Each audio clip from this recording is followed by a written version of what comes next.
Begini ya, rumah sakit ini kan punya sistem tamu yang datang prosedurnya. Lah bagaimana bisa terjadi di swab tapi tidak diketahui? Ya, orang saya Pak Kapolres Pak Dandim ketika masuk aja dicek satu-satu. Wali kota Dandim Kapolres masuk dicek satu-satu. Masa tim swab nggak ketahuan masuk ke sini? Pakai jangan-jangan nggak pakai APD? Yes. Nah, pihak rumah sakit tadi siang kami lihat kecolongan itu. Kami tegur dan kami minta ke depan ya terbuka, bekerja sama. Ya kalau nggak bisa kena pasal, saya ingatkan bisa kena pasal kalau nggak ngalang-halangi. Saya minta, saya ingatkan, saya tegur keras, kooperatif. Kami insya Allah sekali lagi sangat kooperatif. Apa yang disampaikan oleh Pak Wali Kota tadi adalah salah satu bagian menjadi PR kami juga. Kalau komunikasi yang kami jalankan barusan dari kemarin sampai hari ini dianggap belum kooperatif. Untuk itu jangan ragukan kami untuk memberikan informasi itu. Mungkin tadi ada miskomunikasi yang tadi disampaikan, dianggap yang sudah disampaikan itu masih belum, maka kami dari rumah sakit menyampaikan yaitu bagian dari PR kami ke depan, Pak. Kita juga nggak tahu ya yang mengambil tadi siapa saja timnya, entahnya, tidak ada datanya.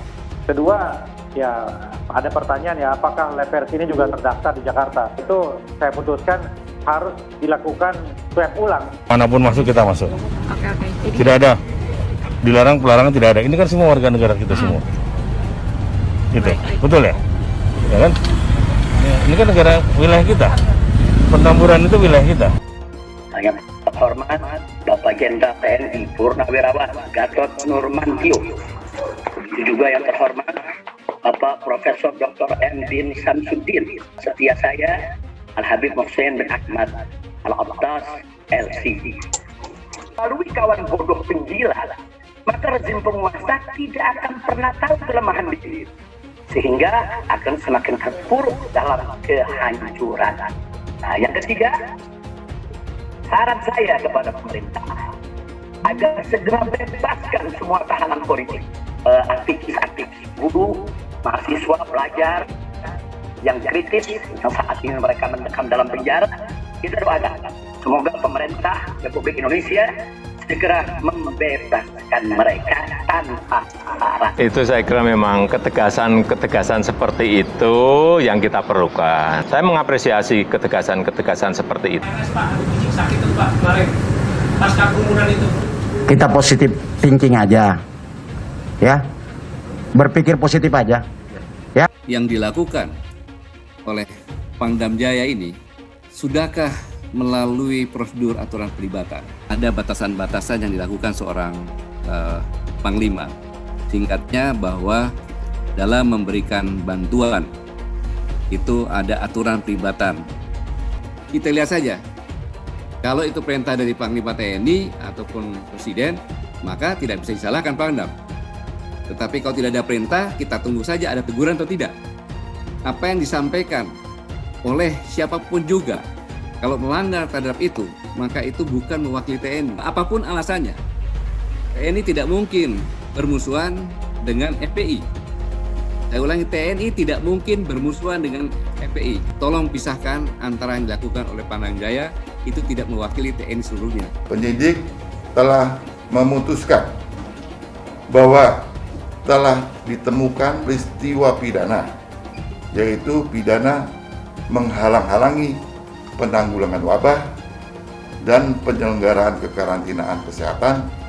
Selanjutnya berproses sampai dengan nantinya kegiatan gelar penetapan tersangka. Orang yang dikirim undangan klarifikasi tidak hadir, yaitu rugi sendiri. Karena kesempatan, saya sampaikan, klarifikasi itu kesempatan. Jangan sampai nanti, ya mohon maaf, yang bersangkutan rugi sendiri, perbuatan pidana. Kalau yang bersangkutan tidak klarifikasi berarti yang bersangkutan rugi sendiri kan? Nah, kalau sudah masuk penyidikan, sudah kita pakai KUHP, berarti apa? Ya, kalau dipanggil sekali, 2 kali tidak hadir, ya 3 kali kita ada surat perintah membawa, sudah tegas. Pernyataan dari Pangdam Jaya itu jelas tidak bisa dibenarkan secara aturan. Bahwa Pangdam Jaya ini sudah offside. Habib Rizik dan para pengikutnya adalah ulama dan banyak umatnya. Tidak ada sedikit pun niat untuk melakukan tindakan-tindakan di luar konstitusi. Tidak ada imajinasi untuk melakukan pemberontakan apalagi. Kenapa Habib Rizik dijadikan musuh? Copot segera Pangdam Jaya. Jadi kalau tentara dan polisi nggak bisa menegakkan hukum di sana, nggak berani untuk menangkap para pelaku, suruh pakai BH sama rok. Saya mau tanya, namanya kita ganti jangan? Jadi apa? Jadi apa? Teriak yang serempak, lebih keras, lebih kompak. Jokowi kita ganti namanya menjadi Jokodok, sudah. Setuju? Siap turunkan Jokodok. Siap turunkan Jokodok. Siap lengserkan Jokodok. Takbir. Siap turunkan Jokodok. Apa pantas kodok mondok di istana? Siap keluarkan dari istana. Siap lengserkan. Takbir. Siap serbu istana. Siap serbu istana. Siap ambil alih kekuasaan. Takbir. Kalau besok terjadi lagi peristiwa penyerangan terhadap umat Islam, saya minta kepada umat Islam tidak usah nunggu pemerintah, bunuh semua pendeta yang terlibat, saudara. Takbir.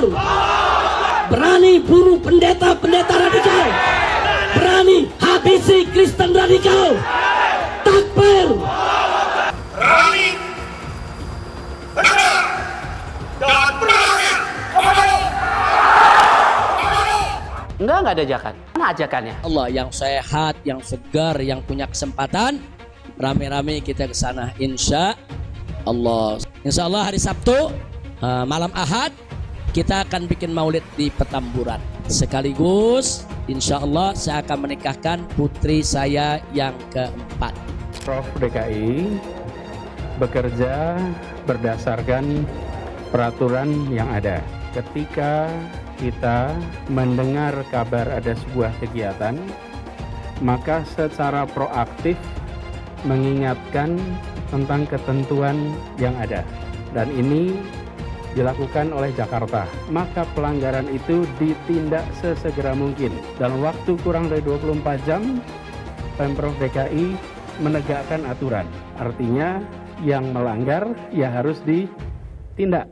Itulah yang kita lakukan. Kalau ada satu gambar binatang, terus ditulis Habib Rizik, berarti itu menghina saya sebagai binatang. Walaupun itu gambar bukan gambar saya, saudara. Itu penghinaan kepada Nabi alaihi salatu wassalam. Boleh kita menghina Yesus mereka. Apa boleh kita menghina Tuhan mereka? Yang menghina Nabi, menghina Islam, menghina ulama, proses, betul. Kalau tidak diproses, jangan salahkan umat Islam kalau besok kepalanya ditemukan di jalanan, saudara. Takbir, takbir, siap bela Nabi, siap bela Nabi, siap mati untuk Rasulullah. Takbir. Kita doakan Allah Ta'ala panjangkan umur, jadi pemimpin insya Allah di Indonesia. Yang kedua, Allah pendekkan umur Megawati Pak Jokowi. Al-Fatihah. Ada lonte hina Habib. Sampai lonte ikut-ikutan ngomong.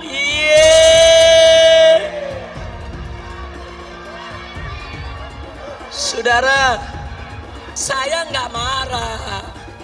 Cuman ada umat yang marah. Ngancam mengepung lonte. Polisi kalang kabut jagain lonte. Iya.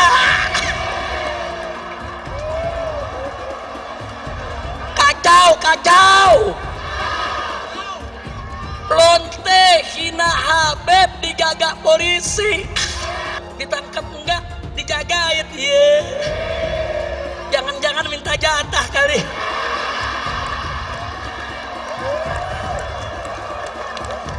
Jadi ketika bicara mengingkari janji atau tidak, maka lihatlah janjinya. Janjinya apa?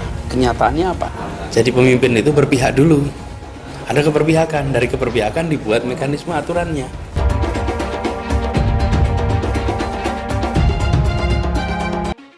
Jangan ini berulang. Jangan kita sampai kembali lagi. Bila kita tidak disiplin, bila pusat perbelanjaan dibuka secara bebas tanpa protokol kesehatan, bila restoran dibuat penuh karena ingin kejar keuntungan, bila perkantoran memaksakan untuk semua orang masuk bersamaan mengejar target, bila ibadah massal dilakukan secara masif, terjadi kerumunan tanpa jarak aman, maka konsekuensinya kita bisa menyaksikan lonjakan kasus seakan kita kembali ke bulan-bulan sebelumnya.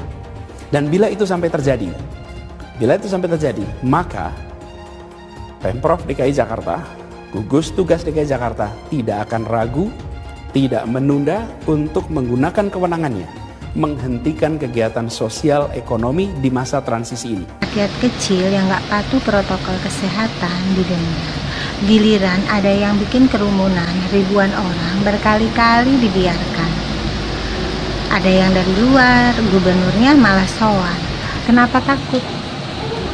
Padahal tegas itu yang dirindukan kami, rakyat Indonesia. Gubernur goblok. Menghina umat Islam, menghina ulama. Karena itu kita minta kepada majelis hakim agar terdakwah ini segera ditahan. Berpotensi besar untuk melarikan diri. Itu yang nggak boleh kita lupa tuh. Untuk segera ditahan. Karena sudah berulang kali selalu mengulang-ulangi penodaan agama, ditambah berpotensi untuk melarikan diri. Pancasila Soekarno, ketuhanan ada di pantat. Anak Tuhan dari mana? Kalau Yesus anak Tuhan, bidangnya siapa? Besok di seluruh wilayah Indonesia akan katakan Padahal dia minoritas. Dia mulai. Kau pertama kafir, kedua goblok. Kitab Bible Kristen itu bohong. Saya bukan mengatakan Bible Kristen fiksi. Bible Kristen itu palsu. Karena di salib itu ada jin kafir. Karena di salib itu ada jin kafir. Karena di salib itu ada jin kafir. Haleluya. Saya nggak pernah mundur untuk kebenaran, keadilan, kejujuran. Dan peri kemanusiaan, gue nggak pernah mundur. Dan gue nggak pernah takut juga sama lu. Siapapun yang rasis, gue akan hadapin. Gue bilang. Karena rasis itu dia berperi kemanusiaan. Karena saya ditanya dulu kan, kamu nyesel nggak statement kamu di Pulau Seribu sehingga mesti masuk penjara? Tidak pernah nyesel. Karena saya mengatakan kebenaran. Hai teman-teman, saya mau memperlihatkan transaksi saya hari ini lakukan trading di eToro. Ini bukti transaksi saya untung $4.500 US, itu sekitar 68 juta rupiah. Semua keuntungan bisa saya dapatkan dengan fasilitas copy trading di eToro. Kalau saya bisa, kalian juga bisa guys. Oke, itu yang mau saya tunjukkan. Like video ini sekarang juga dan gunakan link di kolom deskripsi, maka kalian berhak dapat bonus kalian. Promo ini ada masa waktunya, jadi jangan ketinggalan. Bukan cuma itu saja, transaksi tidak dikenakan fee, baik itu investasi saham, trading forex, komoditas, bitcoin, dan lainnya. Kalian bisa melakukan transaksi berapa kali pun atau unlimited trading. Dan tidak ada fee sama sekali. Jika transaksi di tempat lain sudah berapa fee-nya. Setelah nonton video ini, ayo bergabung dengan eToro hari ini, gratis dan tidak ada minimal deposit. Pastikan kalian menggunakan link di kolom deskripsi untuk mendapatkan welcome bonus. Kalian bisa menggunakan bonus $100.000 di akun virtual untuk latihan. Bukan cuma itu, kalian akan dapat kelas trading online gratis senilai 3 juta rupiah atau $200 jika kalian deposit di bulan ini. Selamat menonton guys, enjoy! Hai semua, dengan saya Jonas Leong. Terima kasih banyak buat kalian penonton setia yang selalu menonton di channel ini. Saya secara personal sangat menghargai waktu kalian. Dan saya sudah menganggap kalian sebagai family karena kalian selalu support di channel ini. Bagi kalian yang selalu menuliskan opini kalian di kolom komen, saya baca komen kalian satu persatu. Saya baca komen kalian untuk mengetahui opini kalian, tanggapan kalian, dan masukan kalian sangat berguna untuk video selanjutnya. Terima kasih banyak buat kalian yang selalu menekan tombol like di awal video. Video seperti ini membutuhkan waktu dan juga research. Dan ini semua gratis untuk kalian. Jadi pastikan kalian menekan tombol like-nya supaya saya mengetahui kalian menyukai konten yang saya bagikan. Kami insya Allah sekali lagi sangat kooperatif. Apa yang disampaikan oleh Pak Wali Kota tadi adalah salah satu bagian menjadi PR kami juga. Kalau komunikasi yang kami jalankan barusan dari kemarin sampai hari ini dianggap belum kooperatif. Tadi sebelum beliau menutup kegiatan di atas dengan kami, saya pastikan kembali ke beliau bahwa insya Allah rumah sakit Umi 100%. Kalau ada persen itu di atas 100, saya akan sebutkan itu. 100% akan memberikan informasi selengkap-lengkapnya. Apalagi yang langsung berkoordinasi sejak kemarin adalah Pak Wali Kota. Untuk itu jangan ragukan kami untuk memberikan informasi itu. mungkin tadi ada miskomunikasi yang tadi disampaikan, dianggap yang sudah disampaikan itu masih belum, maka kami dari rumah sakit menyampaikan yaitu bagian dari PR kami ke depan, Pak. Ya, tadi sekitar jam 2 saya langsung telepon Pak Wali Kota menyampaikan informasi yang kami sampaikan. Beliau beliau memberikan informasi kepada kami dan kami tindak lanjuti itu. Ternyata yang beliau maksud adalah adanya pendampingan yang tadi disebut itu. Sejak jam 12 saya ketemu beliau dari tadi malam. Beliau menyampaikan bahwa mohon dikoordinasikan ke keluarga agar beliau berkenan di swab, dan langsung kami koordinasikan dan disambut baik dan di swab lah tadi. Ternyata masih ada miss di situ menurut info Pak Wali Kota, maka mohon maaf kalau memang itu masih belum maksimal yang kami sampaikan. Jadi kami sudah secara maksimal memberikan informasi kepada Pak Wali Kota dari pihak keluarga Habib dengan Umi. Kesepakatan dengan Dirut Rumah Sakit Umi, beliau akan konsultasi dengan dokter pribadi untuk selanjutnya dilakukan tes swab. Tapi saya minta agar berkoordinasi dengan pemerintah kota. Jadi swabnya nggak apa-apa dilakukan oleh rumah sakit, tetapi disaksikan oleh tim dari Dinkes, kemudian juga disepakati labnya di mana. Tapi setelah Jumat kami mendapatkan laporan bahwa Habib telah melakukan swab test dan bahkan telah dikirimkan juga ke Jakarta. Menurut keterangan Rumah Sakit Umi, swab itu dilakukan oleh tim Mercy. Tim Mercy yang datang ke Rumah Sakit Umi dan dikirimkan juga ke lab Mercy di Jakarta. Makanya saya meminta kepada Dirut dari Rumah Sakit Umi untuk berkoordinasi, bisa melihat timnya dan disepakati akan kemana gitu. Nah, kalau seperti ini kan kami tidak mengetahui ya siapa yang melakukan dan apakah lab itu terdaftar. Nah, karena itu saya sudah minta kepada Dinas Kesehatan untuk ke Rumah Sakit Umi untuk melakukan swab ulang kepada Habib Rizik. Dan ini sudah saya sampaikan juga kepada pihak rumah sakit. Tim tadi sudah berangkat dan saya tentunya berharap bahwa pihak keluarga, khususnya Habib Rizik, bisa memahami dan bisa bekerja sama. Lebih cepat, lebih bagus. Untuk kesehatan Habib sendiri, kedua, ini kan banyak tim dari Umi yang sedang merawat beliau. Kita harus pastikan semuanya aman begitu. Ya, tanpa sepengetahuan kami kemudian dilakukan itu. Tentu kami tidak paham. Kami berkomunikasi dengan Dirut Rumah Sakit Umi saja. Kami hanya mendapatkan keterangan yang melakukan itu Mercy dan dikirim ke lab Mercy di Jakarta. Saya juga nggak tahu ya, yang mengambil tadi siapa saja timnya, presentasinya, tidak ada datanya. Kedua, ya ada pertanyaan ya, apakah lab Mercy ini juga terdaftar di Jakarta? Itu saya putuskan harus dilakukan swab ulang, lebih cepat lebih bagus ya, karena Habib ini kan banyak berinteraksi dengan orang dan banyak sekali event. Bahkan terakhir kan ada interaksi juga dengan Bapak Wali Kota Depok dan terkonfirmasi positif. Jadi penting. Beliau kan statusnya sebetulnya dalam pemantauan gitu. Harus betul-betul jadi atensi. Satu, untuk kesehatan Habib sendiri. Kedua, untuk kesehatan dan keselamatan banyak orang di Rumah Sakit Umi. Ketiga, ini mandat dari undang-undang karantina kesehatan. Pemerintah daerah memiliki tanggung jawab untuk melindungi segenap warganya dari terkontaminasinya penyakit menular. Ini mandat undang-undang harus dijalankan oleh pemerintah daerah. Kita lihat saja, ya saat ini masih saya tunggu kabar dari rumah sakit. Sampai barusan pihak rumah sakit masih berkomunikasi dengan baik, setujui dan memahami mengapa perlu swab ulang. Ya saya sampaikan bahwa lebih cepat lebih bagus.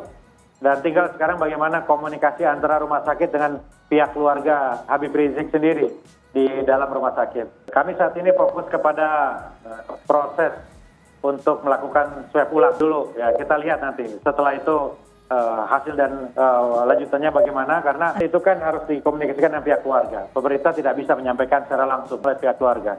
Dan kita akan mempelajari validitas dari hasil itu. Kasus yang menjadi perhatian publik ya, terkait dengan keselamatan banyak orang juga. Ya, kita tahu ada potensi klaster di Petamburan. Ada 80 orang yang sudah dinyatakan positif di situ.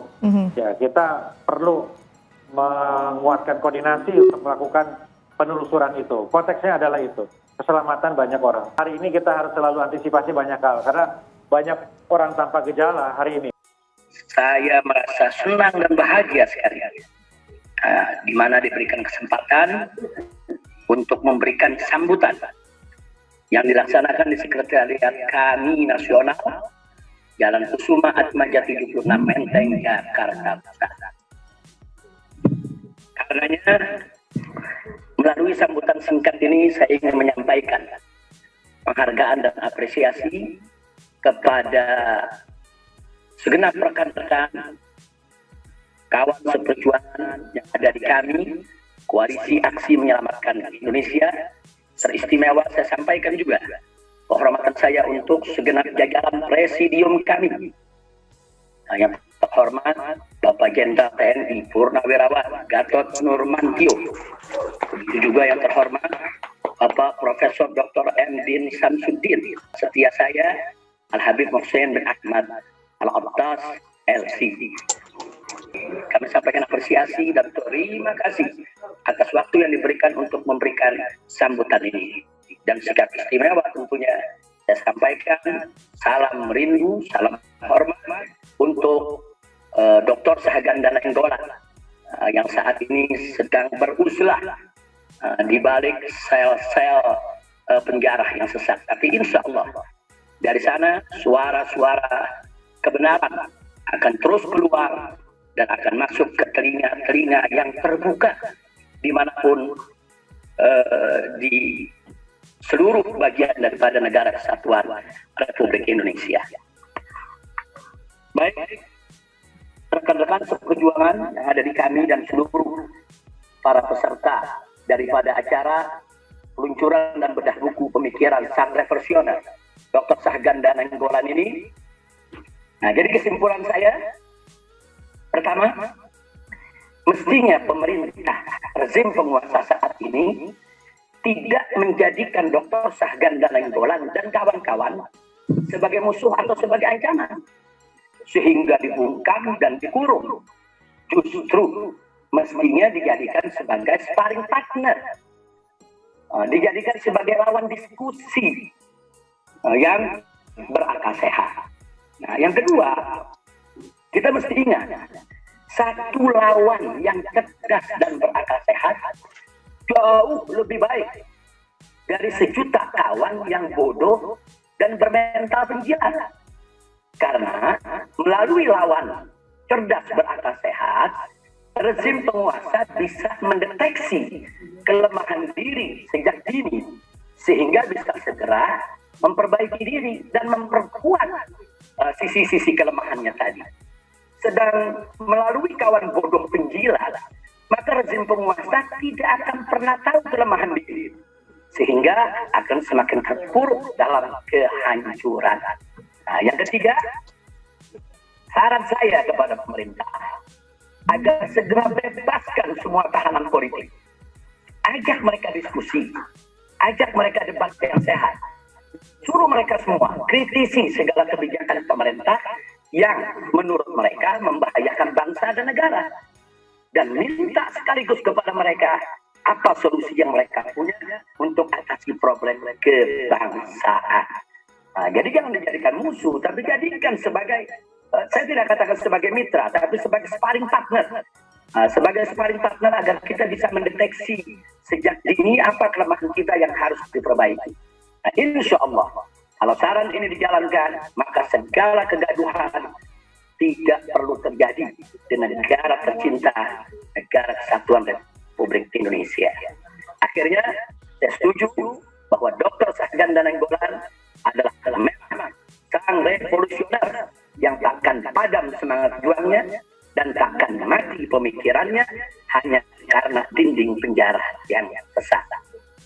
Ada Bapak Anton Permana dan masih banyak lagi aktivis-aktivis buruh, mahasiswa, pelajar yang kritis yang saat ini mereka mendekam dalam penjara. Kita doakan semoga pemerintah Republik Indonesia segera membebaskan mereka tanpa syarat, sehingga membangun komunikasi politik yang bagus dengan para oposan ini, dengan para oposisi dalam rangka untuk stop kegaduhan dan ayo mari, yaitu kita bangun bangsa Indonesia yang bermartabat sehingga kita semua sama-sama mendapatkan taufik dan hidayah dari Tuhan Yang Maha Esa, dari Allah Subhanahu wa Ta'ala. Saya tidak akan menyalahkan siapa-siapa karena memang tidak bisa disalahkan, karena kita harus benar-benar mengetahui bahwa ada beberapa hal yang melandasi saya sampaikan demikian.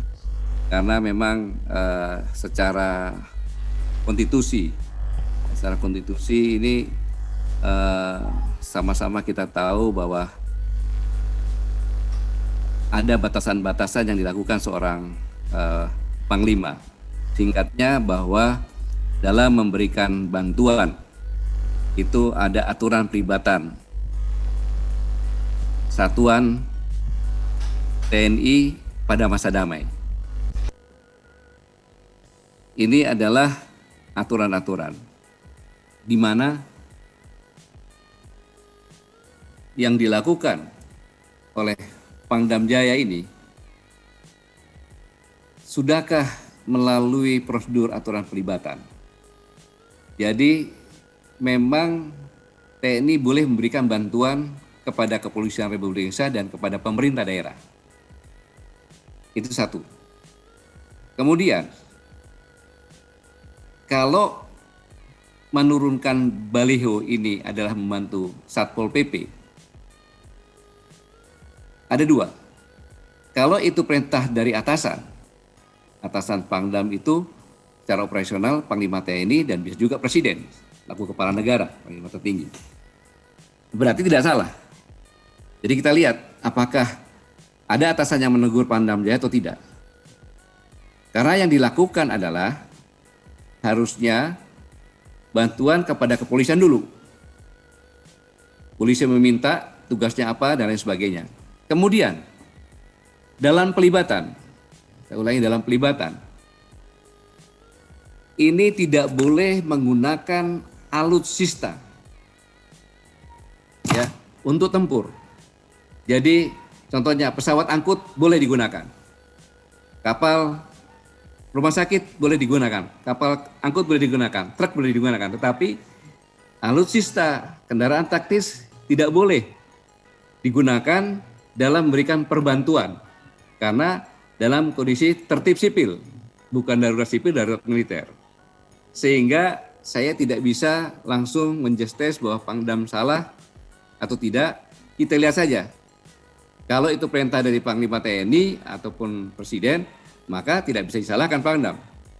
Tetapi kalau tidak ada perintah, kita tunggu saja ada teguran atau tidak.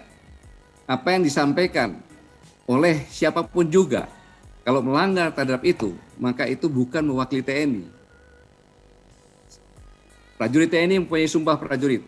Yang pertama, setia kepada negara kesatuan Republik Indonesia yang berdasarkan Pancasila dan Undang-Undang Dasar 1945. Yang kedua, tunduk kepada hukum dan memegang teguh disiplin keprajuritan. Yang ketiga, taat kepada atasan dengan tidak membantah perintah atau putusan. Latar belakang saya ini. Sehingga seorang bawahan harus taat kepada atasan, tetapi atasannya bagaimana?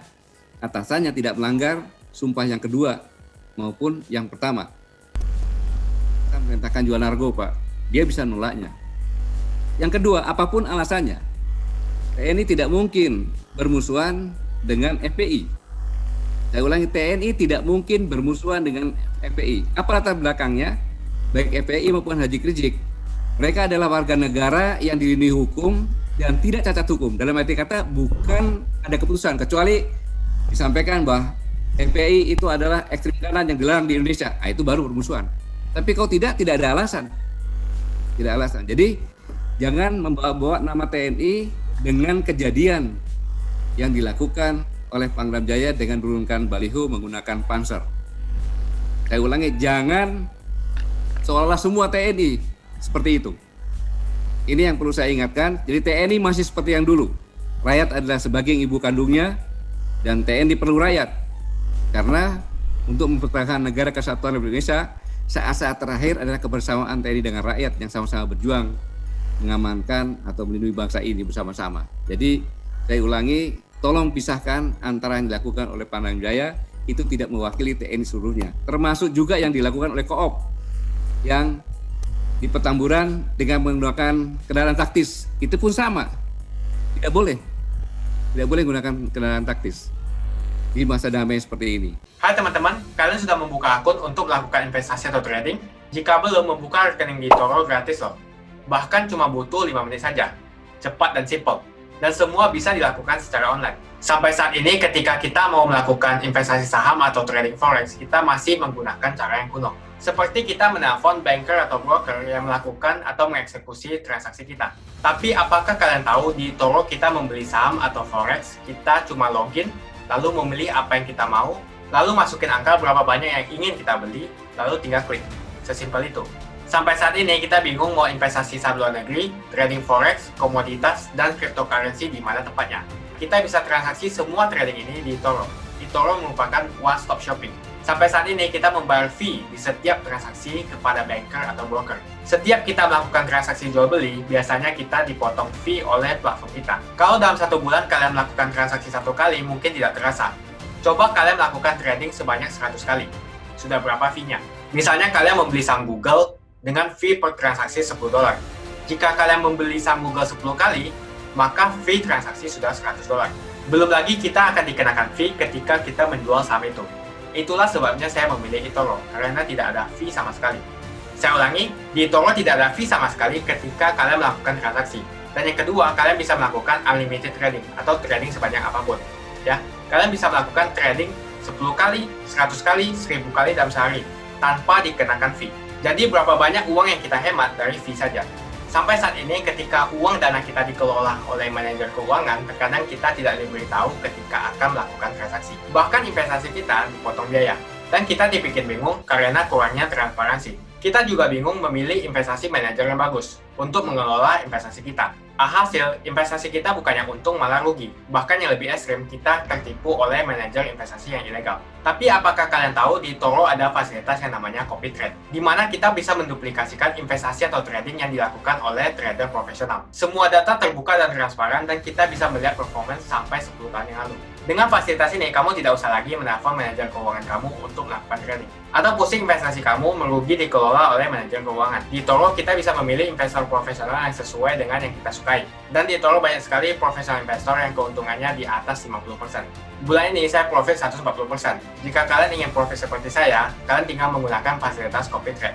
Jadi ketika saya profit, maka otomatis kalian akan mendapatkan profit.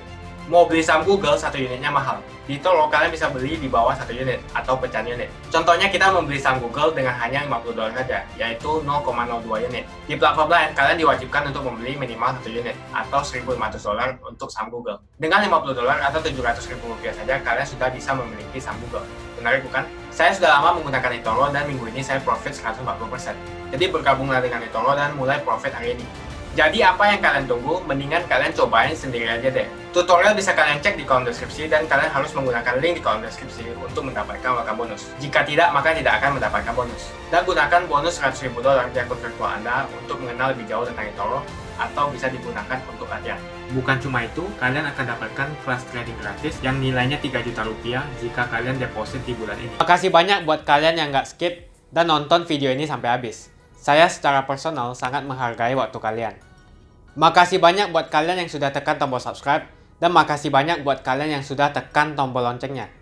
Jangan lupa bagikan informasi ini ke teman atau family Anda. Mungkin teman atau family Anda membutuhkan investasi ini. Oke guys, sekian dulu dari saya. Jangan lupa follow Instagram saya di @johannesleongofficial untuk kata-kata motivasi setiap harinya. Bagi kalian yang termotivasi nonton video ini, ayo like video ini dan subscribe di channel ini. Dan buat kalian yang sudah subscribe di channel ini, jangan lupa tekan tombol loncengnya supaya kalian mendapatkan notifikasi setiap kali saya upload video. Hai teman-teman, terima kasih banyak buat kalian yang sudah menekan tombol join atau sudah bergabung di channel YouTube Jonas Leong. Ini adalah salah satu feature dari YouTube di mana kalian bisa mensupport channel Jonas Leong untuk lebih semangat membuat konten-konten lainnya. Apa kelebihan ketika kalian join membernya Jonas Leong? Yang pertama, kalian akan mendapatkan badge atau tanda khusus untuk kalian semua, seperti ini. Kita mulai dari new member, 1 bulan, 2 bulan, 6 bulan, 1 tahun, dan juga 2 tahun. Jadi semakin lama kalian berlangganan dengan membershipnya Jonas Leong, maka badge Anda akan berevolusi menjadi lebih bagus dan menjadi lebih baik lagi. Yang kedua, kalian bisa menggunakan banyak emoticon yang bisa Anda pakai, seperti ini. Jadi kalian bisa berekspresi menggunakan emoticon yang sudah saya sesuaikan untuk kalian semua pendukung Jonas Leong. Tentu saja ada perbedaan antara orang yang belum membership dan sudah. Dari segi tampilan nama yang di-highlight dan juga logo di samping nama ketika Anda komen. Dan juga komen kalian akan lebih sering saya reply dan juga akan saya pin atau feature di setiap video. Buat kalian yang tidak bisa ikutan atau bergabung membership, tidak masalah, Karena dengan Anda menonton dan juga subscribe channel YouTube Jonas Leong, dengan cara like dan juga komen channel YouTube Jonas Leong, itu sudah cukup untuk mensupport channel Jonas Leong. Ini adalah feature gimana kalian ingin mensupport channel YouTube Jonas Leong secara lebih lagi. Oke teman-teman, terima kasih banyak untuk support yang kalian berikan kepada channel YouTube Jonas Leong.